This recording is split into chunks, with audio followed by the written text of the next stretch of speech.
Good morning बच्चों। अपने जो है 10th क्लास का लेसन 5 दैनिक जीवन में रसायन जो है पढ़ रहे थे, जिसका पार्ट 3 आज अपने शुरू कर रहे हैं। और ये पार्ट 3 आपके लिए बहुत ही ज़्यादा इम्पोर्टेंट है। एक प्रकार से क्यों इम्पोर्टेंट है? क्योंकि आज अपने कुछ ऐसी डेफिनेशन परिभाषाएं करेंगे जो इस पूरे लेसन में डेली यूज होनी है। इस लेसन में डेली क्या है, इन्हीं परिभाषाओं के बारे में अपने जो चर्चा करेंगे। तो जिसके अंदर देखना, पहली परिभाषा क्या है। पहली परिभाषा की बात करें तो ये कहता है तनु अम्ल। क्या है? तनु अम्ल या तनु क्षारक। तनु अम्ल या तनु क्षारक किसे बोलते हैं? तनु को तनुकरण भी बोलते हैं। वो तनुकरण एक विधि है। ये तनु यानी क्या चीज है, ध्यान देना। थोड़ा सा सिंपल सी बात है समझने के लिए। क्या है, अपने पास एक विलयन है। अपने पास क्या एक विलयन दिया है जिसके अंदर क्या है, अम्ल की मात्रा कम है। अम्ल प्लस जल को अगर मिला दें तो ये जो विलयन अपने पास बनेगा, इस विलयन में मान लो 10% तो अपने पास क्या अम्ल है, 90% क्या है, जल है, तो बराबर 100% विलयन आएगा। इस विलयन को अपने क्या बोलते हैं, तनु कहते हैं। या इस विलयन को अपने क्या बोलेंगे, तनु अम्ल कहेंगे। बात समझ में आई? कोई ऐसा जलीय विलयन जिसमें अम्ल की मात्रा क्या हो, कम है, उसे आप क्या बोलते हैं, तनु विलयन या तनु अम्ल कहते हैं।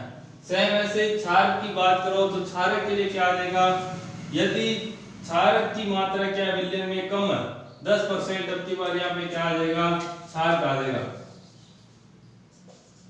क्या है, यदि विलयन के अंदर क्षारक की मात्रा कम है और जल की मात्रा ज्यादा है तो उसे अपने क्या बोलते हैं, तनु क्षारक कहते हैं। तो पहली परिभाषा अपनी जो है कंप्लीट होगी, जिसमें फर्स्ट नंबर क्या था, तनु अम्ल या फिर तनु क्षारक। अब ये जिस विधि से बनाया है, यानी आपने इसको जिससे तनु किया है, इससे अपने क्या बोलते हैं, तनुकरण कहते हैं। अब इस कई बार इसको जो है तनुकरण भी बोल देते हैं। तनु अम्ल को क्या बोलते हैं, तनुकरण अम्ल भी कहते हैं। बात कोई भी अलग नहीं है, घबराने की कोई टेंशन नहीं है। होगी बात। सेकंड नंबर, ये चीजें बहुत ही ज्यादा इस लेसन में जो है काम आने वाली है, तो इसीलिए जो है ध्यान देना। क्या चीज है, सेकंड नंबर अपने पास है सांद्र अम्ल या सांद्र क्षारक। सांद्र अम्ल या सांद्र क्षारक किसे बोलते हैं? सांद्र अम्ल सांद्र क्षारक बोलते हैं। तनु का जस्ट आपको क्या करना है, उल्टा करना है। तनु का जस्ट क्या करना है, उल्टा। जैसे अभी अम्ल प्लस जल मिलकर जो आपके पास विलयन बना रहे थे, अब यहाँ पे अगर तुम्हारे पास क्या है, अम्ल तो कितना है, 90% है, जल कितना है, 10% है, फिर बराबर 100% आएगा। ऐसे विलयन को अपने क्या बोलते हैं, सांद्र अम्ल कहते हैं। ऐसा जलीय विलयन जिसमें अम्ल की मात्रा क्या हो, अधिक हो जल की तुलना में, उसे अपने क्या बोलते हैं, सांद्र अम्ल कहते हैं। अब ये जरूरी नहीं है 90 और 10 हो सकता है ये यहाँ पर 60% है, ये क्या है 40% है। अपने को क्या बोलना है, ऐसा विलयन जिसमें क्षारक की मात्रा तो क्या है, ज्यादा है और जल की मात्रा क्या है, कम है, उससे आप क्या बोलते हैं, सांद्र क्षारक कहते हैं। बात समझ में आई? सेकंड डेफिनेशन आपकी जो है कंप्लीट होगी, सांद्र अम्ल या सांद्र क्षारक। अब इसके आगे अपने थर्ड नंबर क्या कहता है, 3 नंबर बोलता है कि जी प्रबल अम्ल या दुर्बल अम्ल किसे बोलते हैं, जिसके बारे में कल अपनों ने थोड़ी चर्चा भी की थी। मैंने बताया था प्रबल अम्ल दुर्बल अम्ल के बारे में पढ़ेंगे, तो अपने पास थर्ड नंबर आता है प्रबल अम्ल। प्रबल अम्ल बोलते हैं ऐसे अम्ल जो जलीय विलयन में अत्यधिक मात्रा में H प्लस आयन देते हो।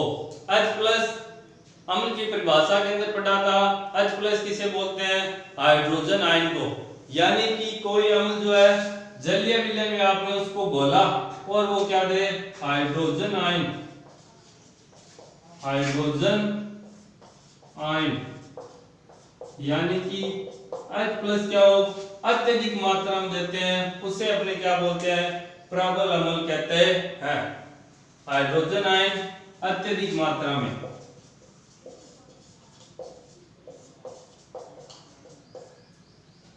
जलीय विलयन में हाइड्रोजन आयन अत्यधिक मात्रा में देते हो, उसे अपने क्या बोलते हैं? जलीय विलयन में हाइड्रोजन आयन अत्यधिक मात्रा में देते हैं, उसे अपने बोलते हैं प्रबल अम्ल। जैसे एग्जाम्पल अपने पास HCl hydrochloric acid, H2SO4 sulphuric acid, HNO3 nitric acid. ये तीन अपने पास ऐसे अम्ल या ऐसे एसिड है जो क्या होते हैं? जलीय विलयन में अत्यधिक मात्रा में H+ आयन देते हैं, जिसके कारण इन्हें क्या बोलते हैं? प्रबल अम्ल कहते हैं। बात समझ में आई? प्रबल अम्ल किसे बोलते हैं? अब बात अपने पास आगे आती है दुर्बल अम्ल। दुर्बल अम्ल इसी के साथ में कर लो। दुर्बल अम्ल क्या है? इसी के साथ में अपने कर लेते हैं। तो यहां पे क्या लगा लो? दुर्बल अम्ल। दुर्बल अम्ल जस्ट इसका उल्टा। क्या? ऐसे अम्ल जो जलीय विलयन में हाइड्रोजन आयन कम मात्रा में देते हैं। यहां पर क्या आ जाएगा? कम मात्रा में। क्या होगा? जलीय विलयन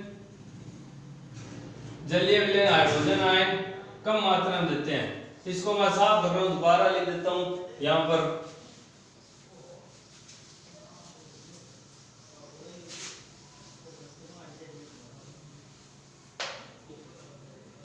क्या है? जलीय विलयन हाइड्रोजन आयन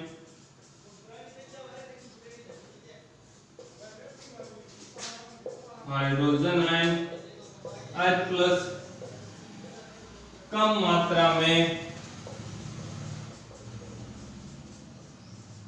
देते हो।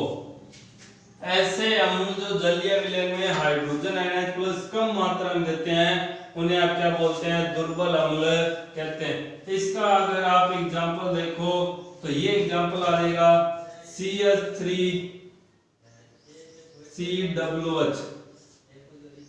CH3COOH होता है एसिडिक अम्ल। एक आ जाएगा HCOOH, ये होता है फार्मिक अम्ल। क्या होता है? फार्मिक अम्ल बोलते हैं। या अगर आप इसके रासायनिक नाम जो अपने 8वें चैप्टर पढ़ेंगे उसके अकॉर्डिंग इसे बोलते हैं एथेनोइक अम्ल, इसे बोलते हैं मेथेनोइक अम्ल। ये बात एक बार आप छोड़ दो, अपने को खाली क्या ध्यान देना है? एसिटिक अम्ल और फॉर्मिक एसिड। तो 3 नंबर बात अपने पास थी प्रबल अम्ल या फिर दुर्बल अम्ल। प्रबल अम्ल जो जलीय विलयन में H+ आयन अधिक मात्रा में देते हो, और दुर्बल अम्ल जो जलीय विलयन में क्या हो? कम मात्रा में H+ आयन देते हैं। ठीक है। अब अपने पास इसके नेक्स्ट 4 नंबर और लास्ट डेफिनेशन है। 4 नंबर लास्ट क्या है? प्रबल क्षारक और दुर्बल क्षारक। प्रबल क्षारक और दुर्बल क्षारक किसे बोलते हैं? ये चीज ध्यान देना।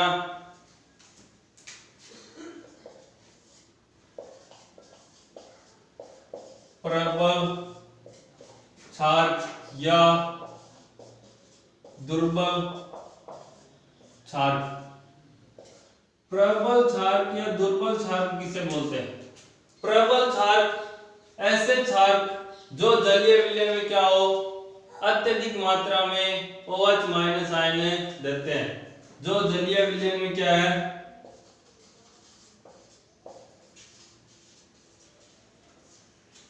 अत्यधिक मात्रा में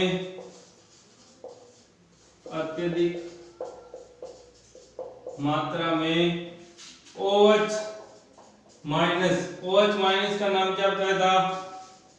हाइड्रोक्सिल।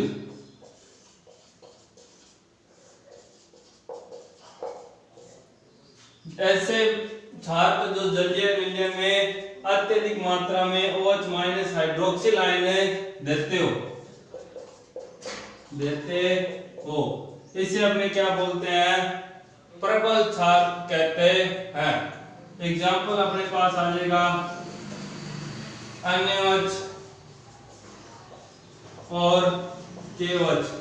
NaOH है सोडियम हाइड्रोक्साइड, KOH है पोटेशियम हाइड्रोक्साइड। ये दो ऐसे क्षार है जो जलीय विलयन में क्या है? अत्यधिक मात्रा में OH माइनस आयन या हाइड्रोक्सिल आयन देते हैं। तो क्या अब आप इसका दुर्बल क्षार की परिभाषा बता सकते हैं? क्या कर सकते हो? दुर्बल क्षार किसे बोलते हैं? बोलो। दुर्बल क्षार आप लोग जो है इसको खुद बना सकते हैं। 1 मिनट वीडियो को रोको और करके देखो क्या होगा। वे क्षार जो जलीय विलयन में कम मात्रा में OH माइनस हाइड्रोक्सिल आयन देते हो दुर्बल क्षार कहलाते हैं। होगी तैयार? क्या किया? खाली अत्यधिक की जगह आप लोगों ने क्या कर दिया? कम मात्रा में। अत्यधिक की जगह क्या आ गया? कम मात्रा में। तो एग्जाम्पल इससे बन जाएंगे अपने पास। एग्जाम्पल अपने पास आ जाएगा CaOH की ट्वाइस, CaOH की ट्वाइस, MgOH की ट्वाइस, MgOH की ट्वाइस, CaOH की ट्वाइस। ये दो कैल्शियम हाइड्रोक्साइड, मैग्नीशियम हाइड्रोक्साइड दो तुम्हारे पास क्या होते हैं? दुर्बल क्षार होते हैं। तो ये थी आज की अपने पास 4 सबसे वेरी इंपॉर्टेंट चीज परिभाषाएं जो आपको इस लेसन बहुत ज्यादा काम आने वाली है, क्योंकि जब भी आगे अपने किसी भी साइंटिस्ट के अकॉर्डिंग अवधारणा पढ़ेंगे ना तो वो हमेशा प्रबल और दुर्बल पे आधारित होगी। इसीलिए ये चीजें तुम्हें पहले आने सबसे ज्यादा जरूरी थी। अब एक चीज आपने नोट की होगी, क्या? जब कल मैंने अम्ल क्षार के बारे में बात बताई थी तो वहां तो मैंने बात की थी क्षार की, और जब आज मैं बात कर रहा हूं तो मैं क्या लिख रहा हूं? क्षारक। आज मैं बात क्या बोल रहा हूं? क्षारक। अब क्षार और क्षारक में क्या अंतर है? क्षार और क्षारक में कोई खास ज्यादा अंतर नहीं है। इसको थोड़ा सा जो आप लोग क्या करो समझने की कोशिश करना, थोड़ा सा ध्यान देना, बात बहुत ही ज्यादा इजीली है, समझ में आ जाएगी। क्या कहता है ये कहता है क्षार तो वे सारे हैं ही हैं जो क्या OH माइनस आयन देते हैं, परंतु सभी क्षारक क्या है? जल के अंदर घुलनशील नहीं है। क्या है? सभी क्षारक क्या है? जल के अंदर घुलनशील नहीं होते।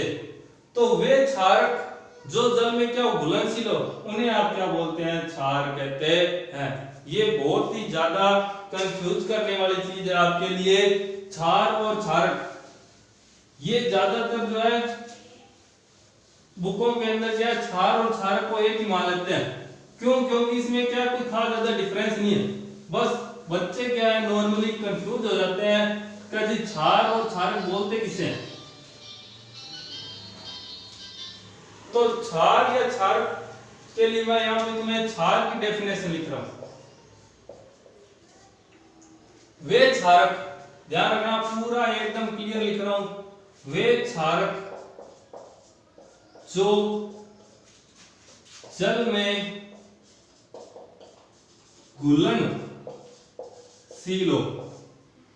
घुलनशील हो क्षार कहलाते हैं। क्षार कहलाते हैं। बस क्षारक जो अपना इतने देर कल से जो पढ़े आ रहे थे वो सारे क्या थे? क्षारक थे। क्या जो जल OH माइनस आयन दे दे उन्हें आप क्या बोलते हैं? क्षारक कहते हैं। पर वे क्षारक जो जल में क्या है घुलनशील है उन्हें आप क्या बोलते हैं? क्षार कहते हैं। एग्जाम्पल लगभग वही सारे आ जाते हैं।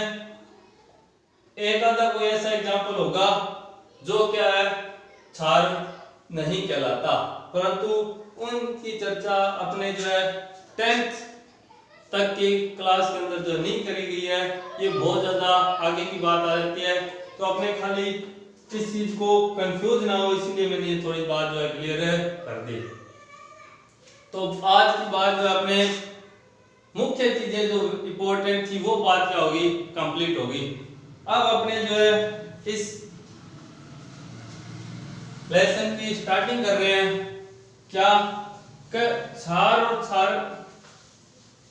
अम्ल की परिभाषाएं जो दी थी ना, वो अलग अलग साइंटिस्टों ने अलग अलग बताई थी, जिसमें सबसे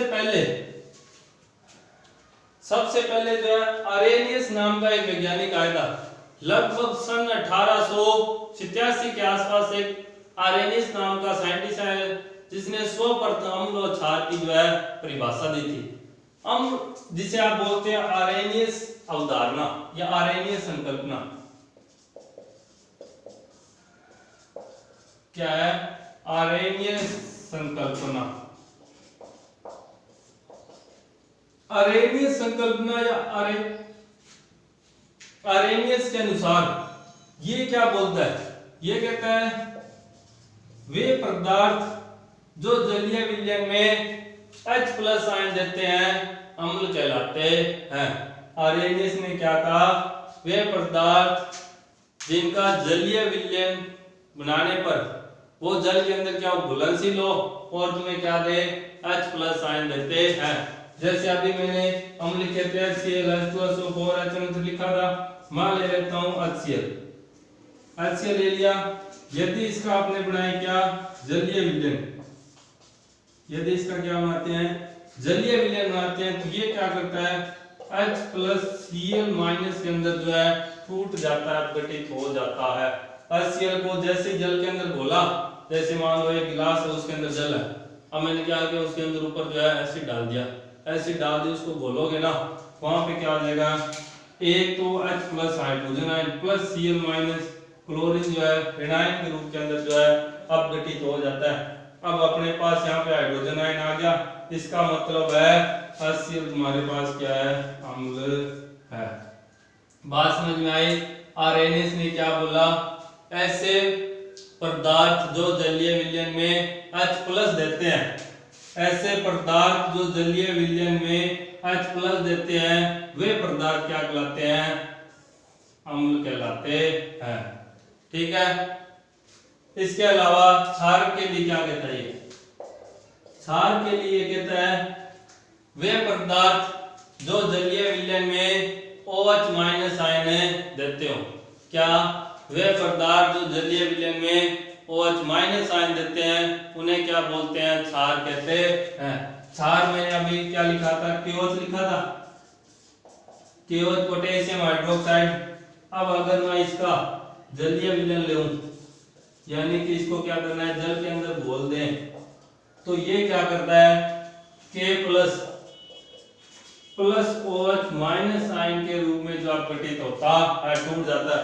अब यहाँ पर अपने पास क्या आ गया, OH- आयन आ गया, OH- आयन ले दिया, तो ये पदार्थ हमारे पास क्या कहलाएगा, क्षार कहलाएगा। वे पदार्थ जो जलीय विलयन में OH- हाइड्रोक्सिल आयन देते हैं क्या कहलाते हैं, क्षार कहलाते हैं। तो ये बात सर्वप्रथम सन 1887, लगभग कब की बात है, सन 1887 में सर्वप्रथम आरेनियस ने ये बात समझाई थी। हाँ, आरेनियस पहला वैज्ञानिक था जिसने अम्ल और क्षार की परिभाषा दी थी। और अम्ल के लिए कहता है H+ आयन देते हो, क्षार के लिए क्या कहता है, OH- आयन देता हो। तो ये बात अपने जो इस लेसन की पहली संकल्पना थी, आरेनियस संकल्पना, जो क्या है कंप्लीट हो चुकी है। बाकी नेक्स्ट आता है ब्रॉन्स्टेड लोरी, फिर लुईस अम्ल, ये सारी चीजें जो अपने कंटिन्यू आगे करते रहेंगे। तो आप लोग जो है इसको साथ साथ में धीरे धीरे जो है पढ़ते रहें। और इसके जो है अगर आप खुद नोट्स बनाना चाहो तो खुद बना लो, स्क्रीनशॉट लेना चाहो तो स्क्रीनशॉट ले लो, नहीं तो कुछ दिनों में क्या होगा, इन लेसनों की अलग अलग लेसन की PDF जो है ना, वो मैं तुम्हें जो है खुद जो है बता दूंगा। जहां पर भी आपको उपलब्ध हो गया वहां से जो उसको प्राप्त कर सकते हैं। Okay bye, good luck.